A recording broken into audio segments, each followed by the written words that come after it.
Salut à tous, bienvenue dans cette nouvelle review de l'épisode 4 de Koh Lanta la légende. Alors l'épisode commence avec l'arrivée de Maxime sur l'île des bannis, qui remarque assez rapidement que Karima et Hugo ont perdu pas mal de poids. Ensuite va commencer l'épreuve dans l'arène, donc c'est un jeu de palais, je le connaissais pas, je crois que je l'avais jamais vu. Donc le but c'est d'empiler 3 palais sur une petite plateforme, ça avait l'air assez compliqué. Maxime remporte l'épreuve suivi de Hugo, donc malheureusement c'est Karima qui va devoir quitter l'aventure définitivement. Personnellement j'ai trouvé ça assez touchant, ses excuses envers ses proches. Alors parlons de la récompense, ils ont obtenu un wok et du riz. Comme je l'ai dit dans ma dernière review, j'espère que la prod va pas les laisser en PLS niveau nourriture, sachant qu'ils avaient l'air quand même assez affaiblis étant donné qu'il n'y avait aucune ressource sur leur île. Ensuite on va se retrouver sur le camp des jaunes qui se remémore le conseil précédent.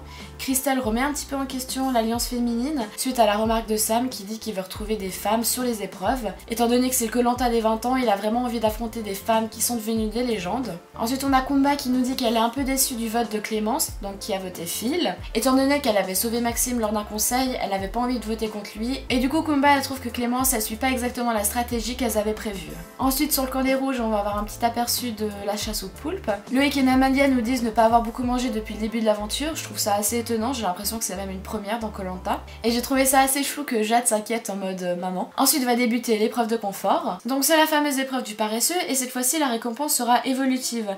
Donc plus il y a de membres de la même équipe à la fin, plus ils obtiendront de riz. Pour l'instant c'est Claude qui détient le record de cette épreuve avec 3h11, mais le record va être battu. Par contre vous m'excusez parce que je vois que j'ai oublié de noter le temps du nouveau record, mais je crois que c'était genre 3h40, un truc dans le genre.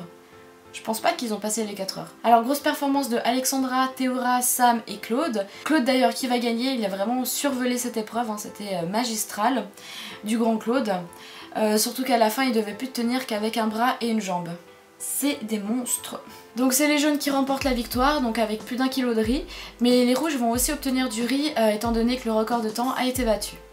Donc tant mieux pour eux. Ensuite l'épreuve d'immunité, donc c'est une épreuve très classique de Koh Lanta, une épreuve aquatique avec le lancer de pierre, je sais pas comment on appelle ça. Et encore une fois c'est les jaunes qui vont remporter la victoire. Donc c'est les rouges qui vont partir au conseil. On voit clairement une dissonance au niveau des votes féminins parce que Alexandra et Jade veulent voter Laurent, mais Clémentine et Alix veulent voter Namadia. Et aucune d'elles n'a envie de changer leur vote. D'ailleurs petit aparté, Claude pense que c'est Clémentine qui sera en danger sur le camp des rouges. Donc comme je l'ai dit, les filles hésitent au niveau des votes. Alexandra remet carrément en question l'alliance féminine, hein, ça lui plaît pas du tout. D'ailleurs elle en parle à Jade qui admet volontiers que Kumba avait été assez strict envers Alexandra au niveau de la stratégie à adopter. Par contre chez les garçons ils sont très au clair, ils ont tous envie de voter Clémentine. D'ailleurs Laurent comprend assez vite qu'il y a une dissonance au niveau des votes féminins, donc il va essayer d'en parler à Alix et à Alexandra. Et là c'est le drame, Alexandra craque et raconte tout aux garçons, donc au niveau de la stratégie initiée par Kumba. D'ailleurs Namadia, il comprend pas du tout le but de Kumba, et c'est pas du tout d'où ça sort cette stratégie. T'inquiète, moi non plus je comprends pas. Et du coup ça va clairement mettre en danger Clémentine, hein, déjà qu'elle était dans le viseur des garçons, mais là c'est vraiment mort pour elle. Petit aparté chez les jaunes, ils pêchent.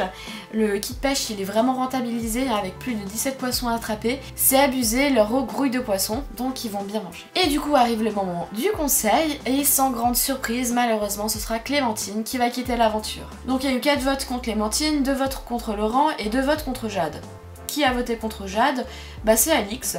Elle dit qu'elle a voulu faire ça par mesure de sécurité. Si Clémentine avait un collier, ça aurait été entre Laurent et Jade. Donc Jade aurait potentiellement pu être en danger. D'ailleurs j'ai pas tellement compris sa logique, hein. N'hésitez pas à m'expliquer en commentaire si vous l'avez comprise. Évidemment Jade est en colère contre Alix, donc on assiste à un mini clash du style t'es une girouette et tu changes d'avis comme de chemise. Bon là il change pas beaucoup de chemise mais bon on se comprend.